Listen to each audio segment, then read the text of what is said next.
Почитувани представници на медиумите, почитувајќи граѓани, следува редовната пресконференција на министерот за здравство доктор Венко Филипче. Тендерува читатар, прфаќсуст медијаве, на важдинот мунтандични конференцијан прштип те министрите Шендецис Венко Филипче.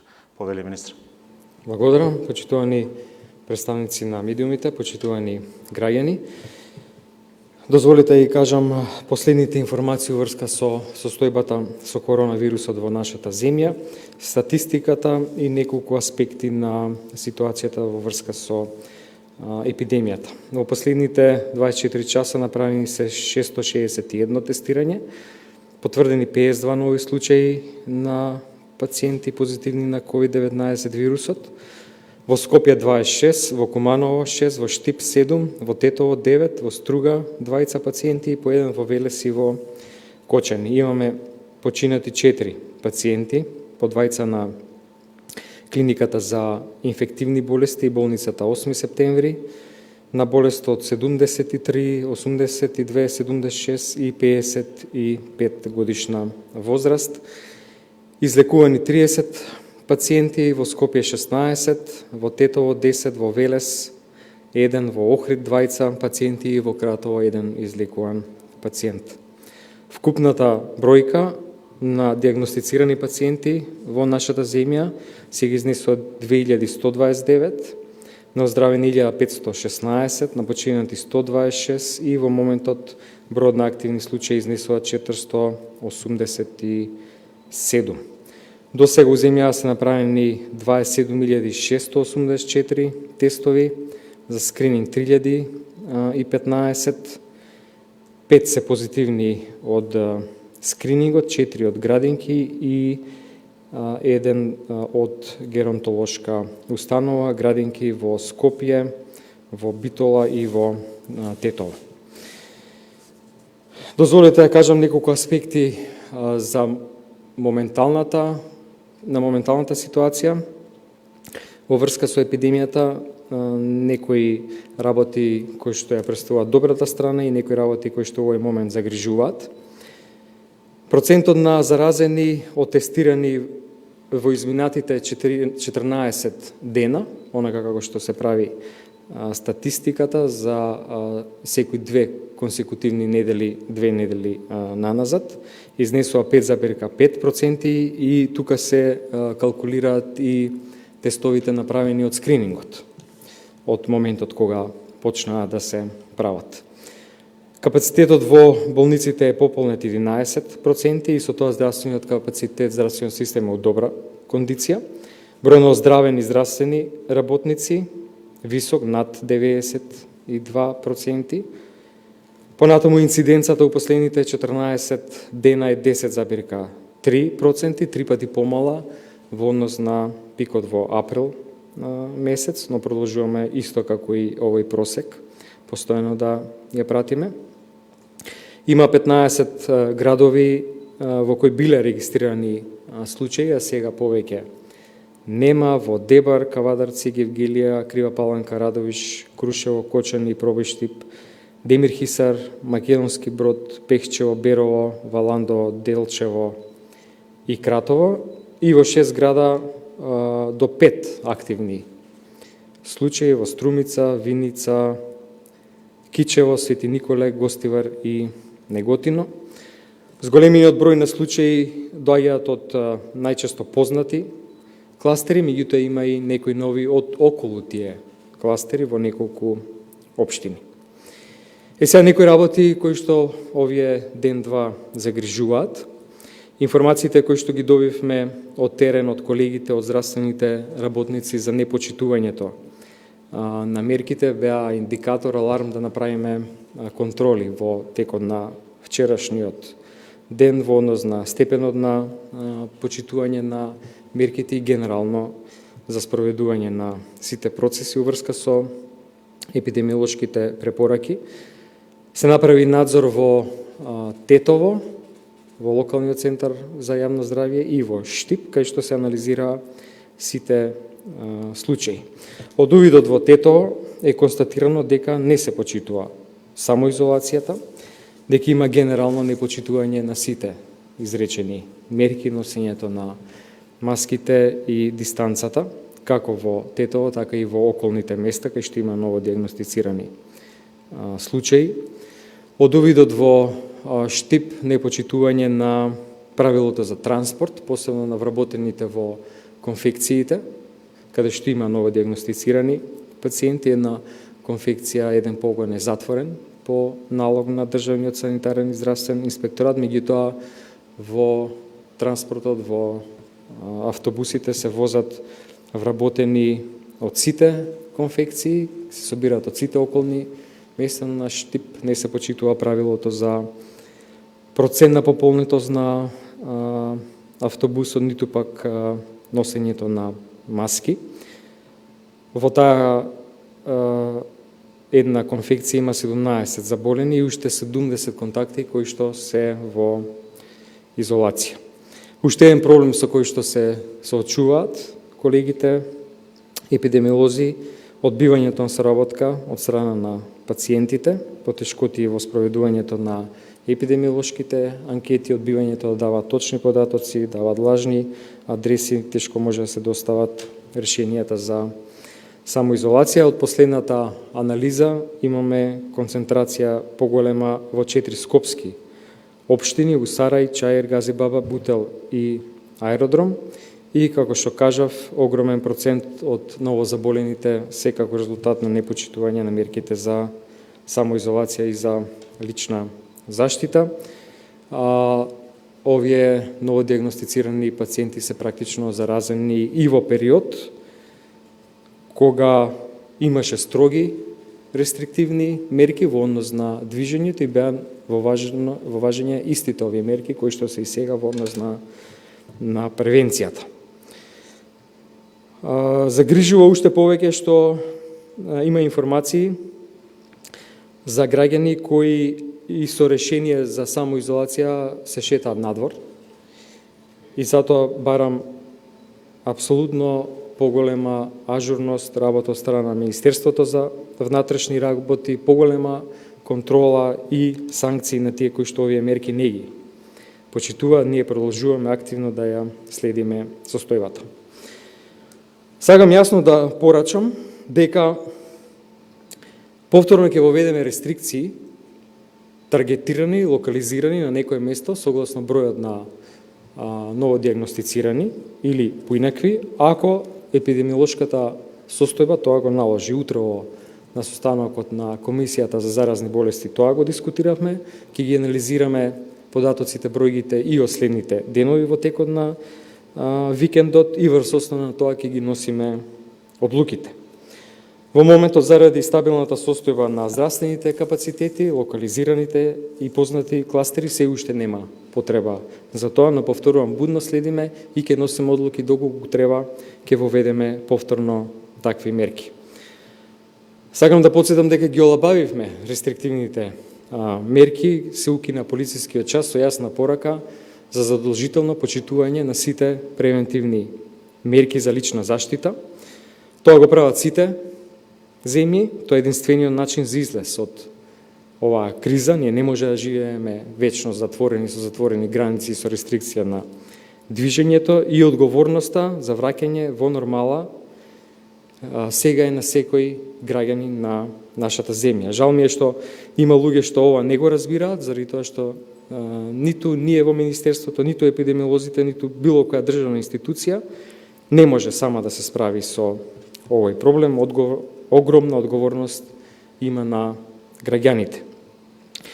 Мерките се јасни, воопшто не се тешки да се спроведат. Занемарувањето на присуството на вирусот нема да ни помогне, само го одлага решавањето на овој многу сериозен проблем. Треба да се носи маска, да се често мијат рацете, прави дезинфекција и да се држи физичката дистанца. Ние постепено почнавме да ги отвараме економските оператори, компаниите, бизнисите, впрочем како и сите земји во регионот, во светот, за да го продолжиме животот. Утрово стигна пораки од Бугарија, дека планираат во понеделник да ги отворат границите за сите земји членки на Европската Унија, плюс за Србија и Македонија.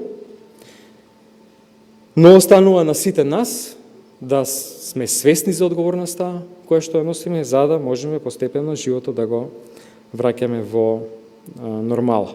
Ова е светска здравствена криза, ниту една земја не се одбрани од вирусот, тоа и долго време нема да се случи. Последните анализира за тоа како ќе биде состојбата и многу после 2021 година.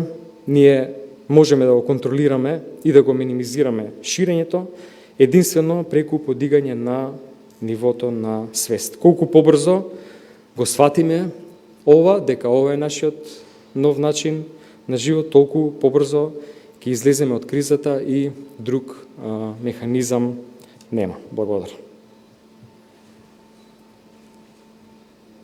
Благодарам, министре. Продолжуваме пресконференцијата почитувани, наред се новинарски прашања. Прво прашање ќе постават колегите кои се вклучени онлайн, Сител телевизија, повели Сања. Добар ден. Министре, кажавте колку сте загрижени од тоа што се случува во Тетово, во Штип, меѓутоа не кажавте што ќе направите за да ја смените таа ситуација да не биде така.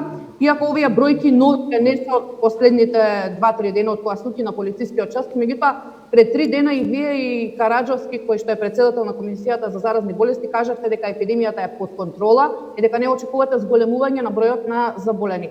А што ќе се случува следниот период ако расте бројот? Дали 4 скопски општини кои што ги спомнавте ќе бидат ставени во карантин и кога ќе ги отвориме границите со соседите? Прво, се уште мора да кажам дека се уште мислиме дека ова е една посебна варијација, единечна варијација у рамките на овие бројки кои што на ново диагностицирани ги имаме последните повеќе денови, практично една недела. Кажав и ќе повторам, да, во предвид доаѓаат карантински мерки за затворање на тие општини каде што има зголемен број на случаи.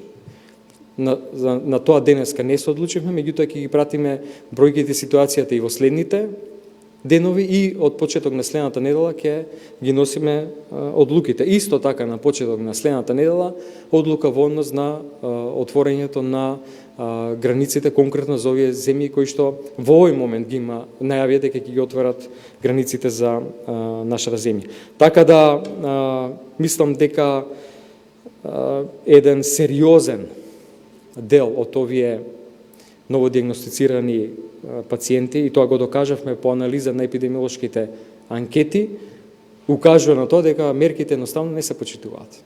Мора да сватиме дека тоа мора да биде за да ние го вратиме животот во нормала. Сегде во светот е така. Немаме други механизми, не може вечно да живееме затворени со затворени граници со рестрикција на движењето. Огромна одговорност сега паѓа на граѓаните и секако на институциите кои што тоа треба да го контролираат и да го санкционираат.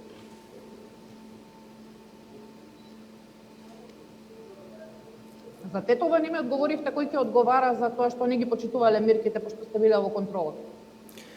Сите институции кои што имаат ингеренции да контролираат, да направат увид во тоа каде се прекршени мерките и тоа да го санкционираат, треба тоа да го прават по интензивно. Ние од наша страна, Државниот санитарен здравствен инспекторат интервенираше таму кај што имаше ингеренции за се, тоа ги извести сите други институции, Министерство за внатрешни работи и другите инспекторати. Продолжуваме понатаму. 24, повели, до 24. Да. Министре, да прашам, дали е можен карантин во тие критични општини да се воведе со цел да се спречи ширењето на коронавирусот и бидејќи утре заседава Советот за безбедност, дали ќе предложите можеби продолжување на вонредната состојба? Кој е ставот по тоа прашање на комисијата? Во однос на вонредната состојба, ние од наша страна да, меѓутоа таа има и некои други аспекти, не е само здравствената. И карантински мерки, апсолутно да, ако бројките на ново диагностицирани и увидите кои што се прават во тие места укажуваат дека нема почитување на мерките. Нема да има друг начин освен рестрикција на движењето. Дали е, само да појасниме во однос на ова, дали е технички возможно, например, во еве за Скопје ќе почнам Сарај, Чаир, Газилово и аеродром да се проведе карантин? Како ќе изгледа тоа? Верувам дека тоа ќе бара една сериозна координација и организација со другите институции, Министерство за внатрешни работи. Мора да кажам дека искрено се надам дека нема да стигнеме до таму да бараме такви мерки, но сме спремни.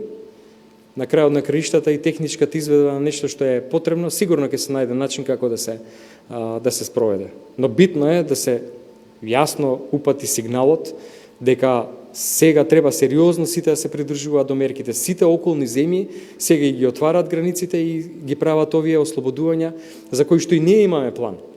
И ние имаме план во кој што планираме што следно, што сега не функционира, ќе ослободиме.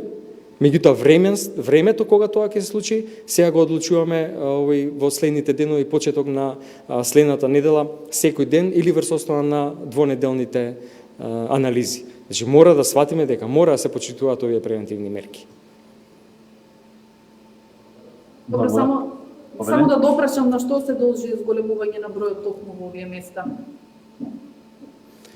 Епидемиолошките анкети укажуваат дека апсолутно не се придржуваат луѓето до превентивните мерки. Се собираат и не носат маски. Продолжуваме понатаму, се допрашање на телевизија. Огнен Повеле. Добар ден, министре, ја имам две прашања до вас. Првото е дали тактизиравте со скринингот на градинките околу вклучување во целосната бројка и со тоа да се намали процентот на ново откриени случаи заболени и да се прикаже лажна слика? Тоа е првото прашање. Второто прашање е како лекар во комисијата носите едни препораки, но како политичар и министер во влада гласате за други поблаги мерки. Чувствувате ли одговорност што како влада правевте компромиси со верските заедници и компромиси за изборите? Не се сложувам дека има компромис некаков, заради тоа што владата ги прифати апсолутно сите мерки кои што Комисијата за заразни болести ги предложи. Може би имаше во еден дел модификации во однос на бројот на часови, на она што значеше целосно затворени викенди, меѓутоа пред се во насока на тоа да се избегне гужвите. На тоа што претходно видовме дека се случува заради гужва пред маркет, да луѓето ги задоволат потребите пред таквите долги викенди. Така да владата исклучиво се водеше по препораките на Комисијата за заразни болести и тука немаше никаков компромис. Впрочем и за сите други објекти, вклучително и за верските, важа и тогаш препораките кои што сега важат. Требаше да има само поголема контрола и да се спроведе тоа што и сега е на сила, а тоа е да нема групни собери и таму каде што има некаков собир, а знаете дека и сега тоа забрането, ако се најдат повеќе луѓе да се носат маските, што не се случуваше. И тука го гледаме проблемот. И токму таквите настани сега се случува да имаме нови пациенти. Значи истите тие мерки за кои што имаше медицинска оправданост, се уште има, важат и сега, важеа тогаш, донесени се, препорачени до владата, владата ги прифати и тие ги имплементираше. И во однос на скринингот на градинките, ние го најавивме скринингот како таргетиран скрининг не само на градинките и ние не бегаме од бројките, сите се јавно објавени, точно се знае кој е процентот од вкупниот број направени тестови со и без скринингот. И тоа што е побитно, не само бројката, туку и податоците од епидемиолошките анкети што ни укажуваат на тоа како стигнало до таа бројка. Тоа е многу битно за да знаеме што треба да направиме. И ниту еден заклучок не носи до тоа дека нешто од препораките кои што цело време се на сила треба да се промени, ама не се почитуваат. И тоа е проблемот, затоа ги имаме овие сега нови пациенти. Благодарам. Благодарам, Огнен. Продолжуваме понатаму, канал 5. Министре, споменавте дека голем дел од пациентите не ги даваат соодветните податоци до здравствените работници за кластерите. Дали ќе смените нешто во овој пристап на докторите кон пациентите, бидејќи очигледно ваквите неоткриени контакти доведуваат до тие да шетаат слободно, можеби се асимптоматски и несвесно го шират вирусот? Тоа е моето прво прашање.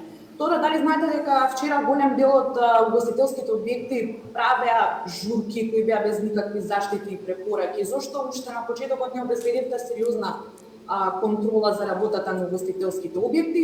И трето, вчера беше откриено дека на еден од починатите бил земен постмортем бриз, бил организиран погреб, а дури потоа се утврдило дека тој е позитивен на COVID-19. Имам информација дека ова не е ваков прв случај. Зошто се дозволуваат погреби додека се чекаат резултати од присегите? Благодарам. Епидемиолозите имаат на терен сериозен проблем врз основа на вчерашниот увид, посебно со взимањето на податоците и во однос на првото прашање, веќе се надоврзам и за ова што последно го поставивте. Многу тешко се пристапи до семејството кое што апсолутно одбивало контакт и комуникација со епидемиолозите. Како за организација на чинот на погребот, од кој им било укажано дека е починатиот позитивен, така и во однос на контакти, на давањето на податоци за тие контакти присутни на самиот чин на погребот. Значи, сериозен проблем за епидемиолозите. Во насока на тоа, секаде каде што епидемиолозите и државниот санитарен здравствен инспекторат има потреба, го известува Министерството за внатрешни работи и во однос на угостителските објекти. Јасни се протоколите, се укажува на тоа дека треба да има сосем мал број на гости на дистанца да се запазат принципите на овие препораки.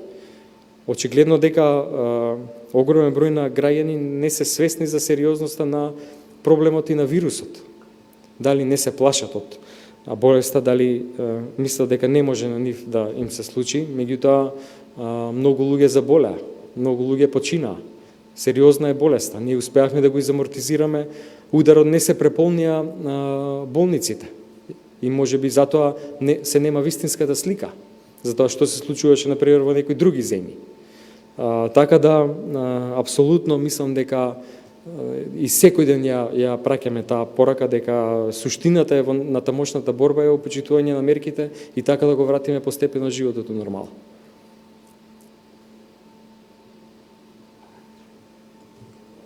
Благодарам, Тамара. Тамам, Алфа телевизија, провери. Благодарам, Коджа. Добар ден, министре. Со оглед, ако ги анализираме бројките од последниве неколку денови кои наликуваат на оние во април, кога имавме рестриктивни мерки, ќе ве прашам повторно, минатата недела на моje прашање ми одговорите дека апсолутно сметате дека одржување на избори во јуни или почетокот на јули ќе биде безбедно по здравјето на граѓаните, дали се уште после последниве бројки сте со истиот став? И уште едно прашање, во денешната статистика на Институтот за јавно здравје се вели дека во Штип има 7 ново дијагностицирани, но информациите на нашата колешка од таму велат дека 22 ново заболени има во Штип, меѓу кои полициски службеници вработени во нови конфекти. Па конкретно што се планира околу Штип и дали може да ни потврдите дека таму бројот драстично се зголемува на заболени? Благодарам.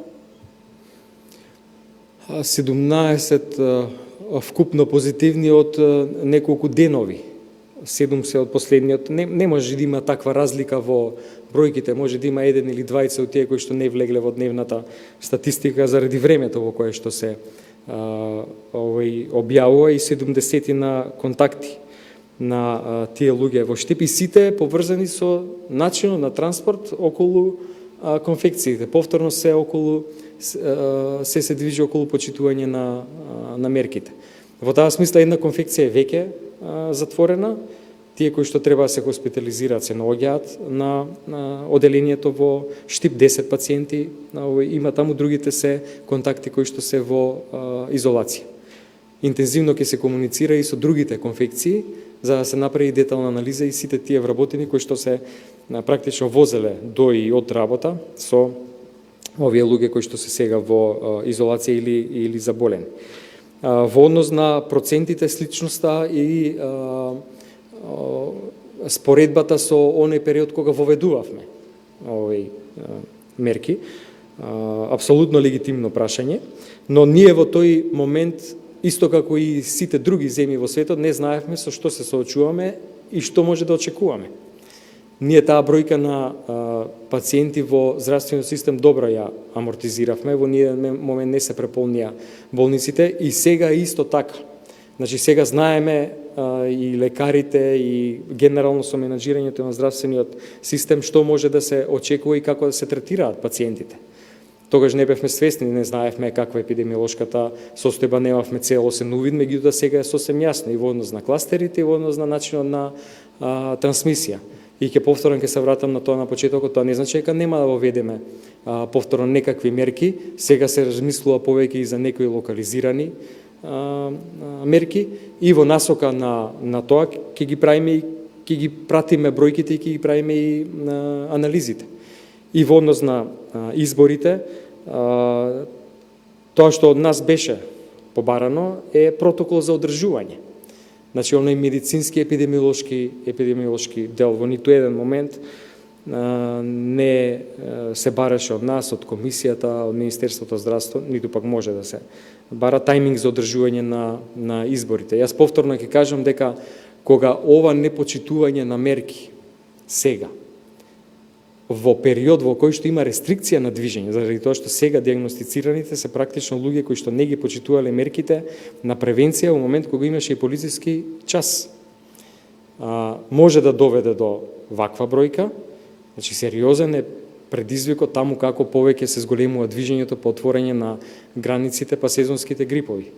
И затоа беше такво мислењето во однос на ситуацијата на епидемијата, не на тајмингот на одржување на избори. Ситуацијата во која период на епидемиолошката крива сме, што се очекувањата и врз основа на што го темелиме тоа во однос на очекувањата за да се одреди датумот на избори.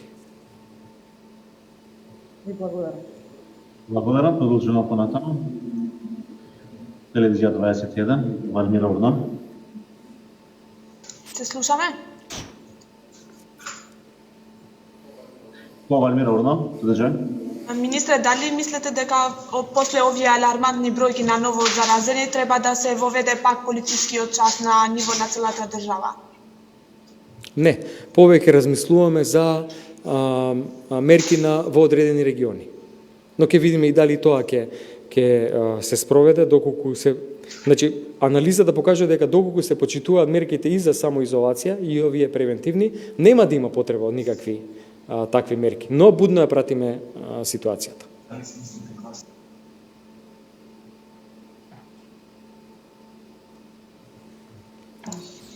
Може?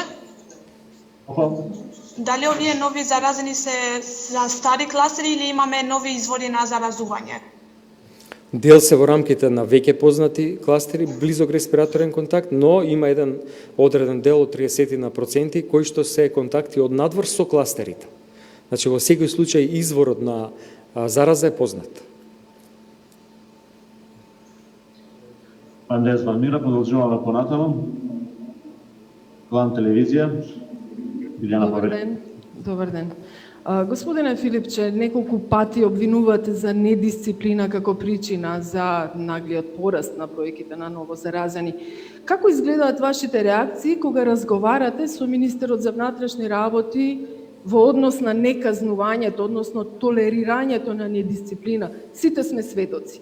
Што ви одговара? Дали вие лично барате одговорност и во МВР или само апелирате на лична одговорност кај граѓаните? Не е само на личната одговорност на граѓаните, иако е еден сериозен дел од оваа работа. Здравствениот систем во однос на менаџментот на пациентите, граѓаните во однос на почитување на мерките и секако Министерството за внатрешни работи во однос на спроведување на контролата и санкциите. Ниту еден овој систем нема да успее ако било кој од овие три најважни делови потврли во работата. Еве сега се слободни капацитетите на Министерство за внатрешни работи, нема веќе полициски час. Јас искрено верувам дека многу поинтензивно ќе се биде на терен. Мислам дека такви слики како вчера не треба да гледаме, ниту да сме сведоци на такви сценарија во туку што отворените угостителски објекти. Тоа не беше суштината. Па да знаевме дека ќе биде така, немаше да даеме препорака да се отворат. А ние мораме да го вратиме животот во нормала. Мора секој да даде максимално се од себе, како што даде од здравствените работници во овој изминат период. Сами нема да можеме. Не се само сликите од вчера. Ако одите по попладневните часови во градскиот парк, ќе видите дека таму се случува нешто како масовна матурска забава. Јас сакам уште едно прашање да ве прашам. Имате ли споредбени бројки за бројот на смртни случаи во март, април и мај, оваа година, минатата година и во последните 3-4? Споредбени конкретно во нашите анализи кои што се однесува на ковид вирусот, не. Меѓутоа може да направиме заради тоа што ги има на друго место анализите, па може да направиме споредба. Доколку мислите на смртни случаи директно од... За таа споредба.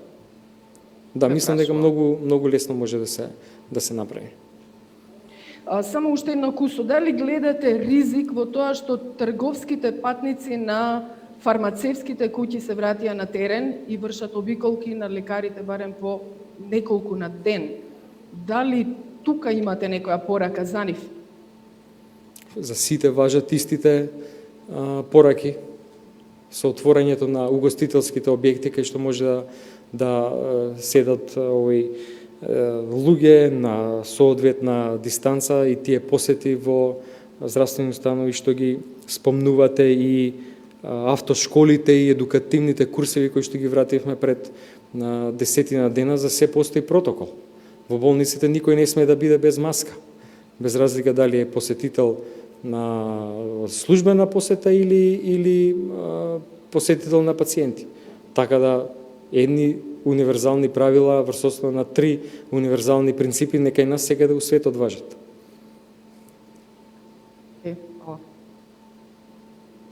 Благодарам, Билјана. Продолжуваме понатаму. На телевизија сте во Повели. Поздрав од Битола. Министре, 2 прашања. Дали е направен скрининг во Старскиот дом Сјурајдер во Битола, потоа во хоспитот за термална нега, исто така Сјурајдер во рамките на Геронтолошкиот завод во Скопје? За Битола ќе дозволите да проверам. Во заводот во Скопје се уште не, меѓутоа тука нема апсолутно никој ниту суспектен, ниту од вработените или од згрижените со симптоми.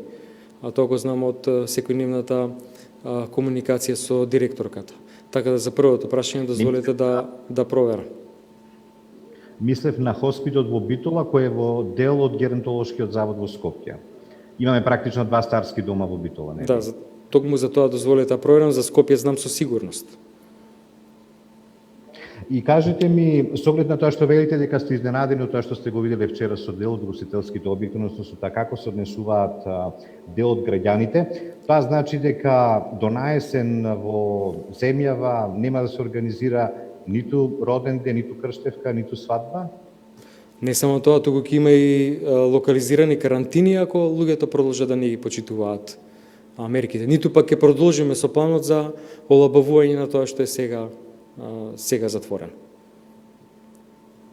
Ваквата состојба со овие бројки скоро 100 во неколку дена дава надеж дека за скоро ќе се отворат градинките или тоа ќе остане можеби за наесен?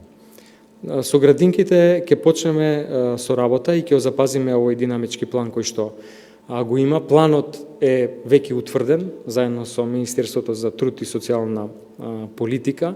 Веќе почнуваат да се отварат и уписите за тие деца кои што не се упишани и тие кои што навистина нема каде да ги носат децата, а тоа оди во паралелно со оној процес на враќање на тогаш кога ќе се одлучи, односно тогаш кога ќе бидат градинките отворени на вработените. Во оваа ситуација сакам да потенцирам дека нема да брзаме со градинките. Благодарам. Продолжуваме понатаму. Менче, Нова ТВ, Повели. Благодарам. Велите дека размислувате за воведување на карантин во овие 4 општини. Што би подразбирал тој карантин? Дали ќе бидат изолирани тие општини од останатите и ќе има 24 часовен карантин натре или како би било тоа организирано, доколку би било, нели, ако продолжат овие бројки? Ме интересира колку нови кластери има и можат ли епидемиолозите да ги следат контактите на овие кластери, затоа што во вакви масовни заеднички дружења и самите сите знаеме дека тешко е да се следат контактите, без разлика дали тие велите дека не говорат вистина, што е уште по-лошо, и дали е точно дека има цели семејства на заразени, неколку семејства на заразени. И кога веќе ги спомнавме границите, можно ли е се отвараат границите, ја спомнавте Бугарија, претходно и Црна Гора, дали е можно да добиеме забрана за влез во одредена земја ако кај нас продолжат да растат бројките? Тоа е национална политика, веројатно секоја земја ќе води сметка за тоа. Ова информација утро ја добивме од Бугарија за отворање на границата во понеделник, но ние сега нема да одлучиме, ќе одлучуваме во понеделник или од понеделник натаму. Во секој случај се уште сметаме и разговараме у тоа да има еден регионален пристап за тоа прашање. Во однос на кластерите лесно се одредуваат заради тоа што тие произлегуваат од епидемиолошките прашалници, па веднаш се знае кои се контактите и дали тие контакти биле претходно заболени и од каде потекнуваат. Точно е дека има цели семејства. Жално е што дел од семејствата вчера за време на увидот не ги почитувале мерките на самоизолација.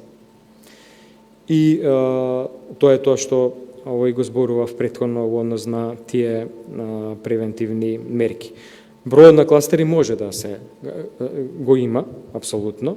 Може би треба малце поише време да се направи за графичкиот приказ, меѓутоа по општини бројот апсолутно се знае во целиот овој изминат период. Ми се чини дека е објавен, доколку не е објавен, ќе го објавиме веќе денеска.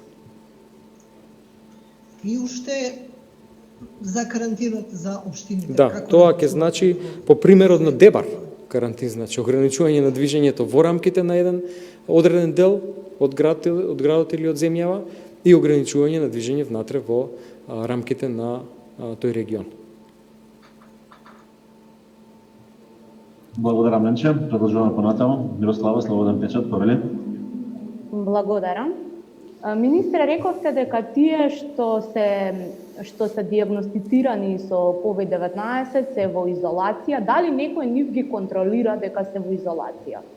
Бидејќи постојано ни велите дека има нови, дека се од истите семејства, од истите кластери, па ако тие луѓе седат во изолација, како заразуваат нови луѓе? Со непочитување на изолацијата, а контролата се прави преку државниот санитарен и здравствен инспекторат, кој што има обврска на ден или два да ги спроведе тие контроли. И од тука констатацијата врз основа на увидот кој што практично се прави дека има прекршување на тоа решение за изолација. Значи државниот санитарен здравствен инспекторат кој што ги издава решенијата е практично одговорен и за контрола на тој процес.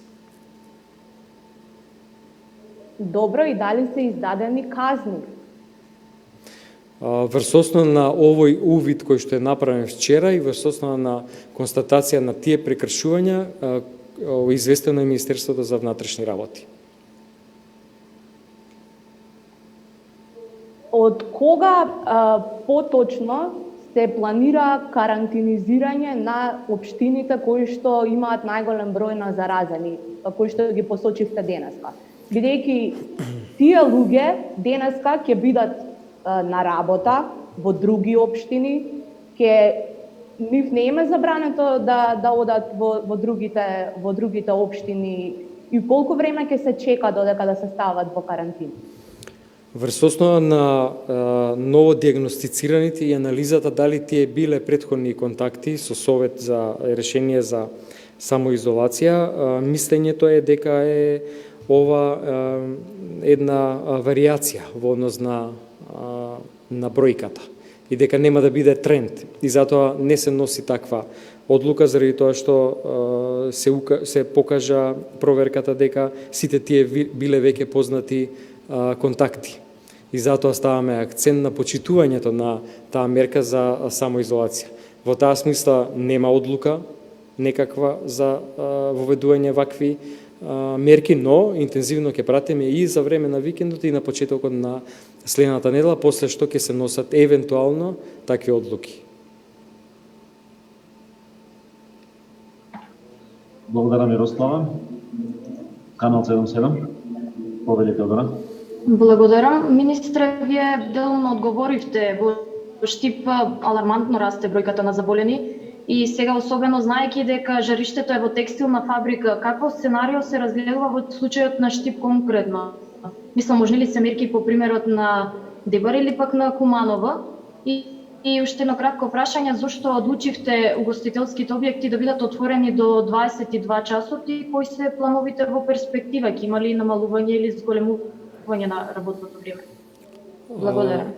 За сега не, никаков динамички план. Планот постои, апсолутно, не само за угостителските објекти и за следните фази на угостителските објекти. Времето врз основа на разговорите кои што ги имаа представници на Комисија на заразни болести со комората на угостителите, а во однос на другите субјекти, времето кога тоа ќе се случи, ќе се носи одлука врз основа на тие анализи кои што ќе се прават и во текот на следната недела. Во Штип се јасно познати кластерите и групите и во таа смисла нема во овој момент потреба да се воведат некакви рестриктивни мерки на движење. Едната конфекција е затворена, сите се контакти во самоизолација, така да интензивно ќе ја пратиме состојбата. Благодарам. Благодарам, Тодора. Продолжуваме понатаму. Александар, повели.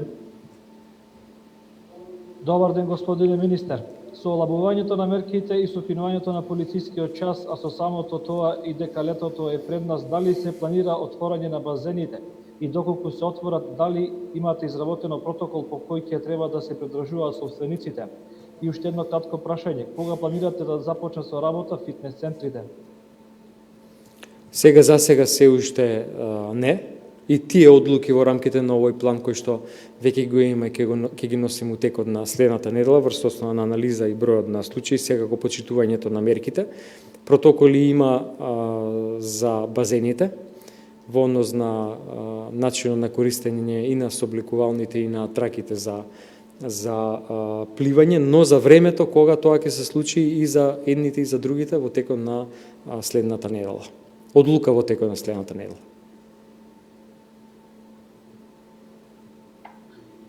И последно дополнително прашање од 24. Повелителноска. Министре, може ли само да ни дадете конкретно за Сарај, Чаир, Газибаба и Аеродром, колку имаат бројка на заразени овие општини, бидејќи избегнавте да ми го лоцирате изворот на ново заразените во тие општини, дали се работи за заразени кои што гостувале по ифтар, дали оние кои што биле на лиција во струга, значи не се работи за повредување на верски чувства, туку за укажување дали некој погрешил. Бројката ја имаме, ја немам сега во овој момент тука во овие документи, но може да објавиме.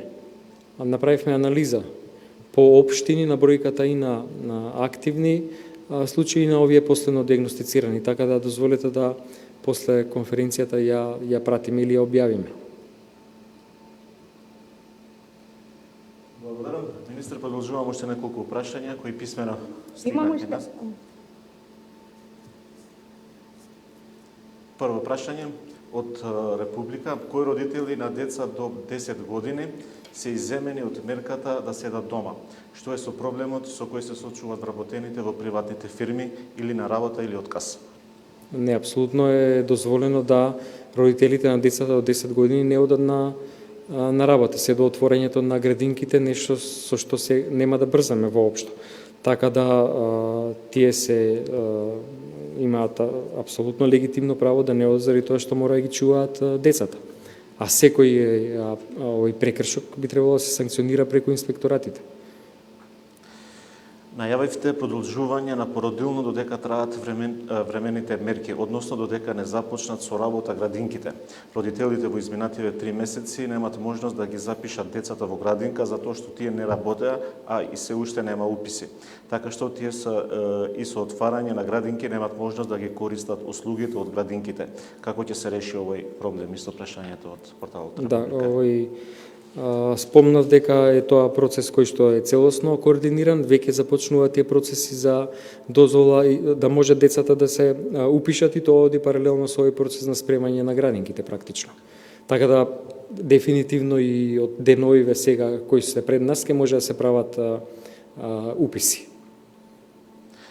И последно прашање од Телма, зашто пациенти донесени со брза помош и во тешка состојба на скопските клиники се припраќат од една во друга клиника, не се примат или одвај после неколку часовни шетања се хоспитализират, роднините сами ги возат на болничките кревети. Се извинувам по клиниките, каков е протоколот за ваквите случаи и зашто не се почитува? Прашањето од Телма. Не знам дали станува збор за пациенти кои што се ковид позитивни, кои што имаат точно места каде што се лекуваат или за генерално други пациенти, за конкретни случаи, да бидам искрен, не сум слушнал, но во принцип се знае дека итните случаи се носат во трите ургентни центри или на инфективната клиника, ургентните центри на хирургија, кај што сега има после 50 години целосно нов влез кој што директно води за итната помош. Понатаму низ кампусот веќе точно одредени улички низ кои што болничарите, не семејствата, некојаш семејствата и сами се нудат за помош да ги носат пациентите со количките, понатаму на клиниката за кардиологија или на клиниката за токсикологија. Во принцип за секој итен случај на кој што му е потребен мултидисциплинарен пристап се праќа конзилиарно мислење. Така да може би има некои случаи за кои што не знаеме сега во овој момент, меѓутоа принцип системот вака функционира. И последно прашање од колешката Мирослава, која не стигнав да ја вклучивме повторно. Дали има во Струга новозаразени? Во Струга има 2 новозаразени пациенти. Благодарам, министре. Почитувани, тука и крајот на денешната пресконференција на министерот за здравство, доктор Венко Филипче. Пријатно. Тандерувар тоа што да е фунди конференција са регот прештип министрит Шандецис Филипче. Фарм делес парламент, јанен вечит.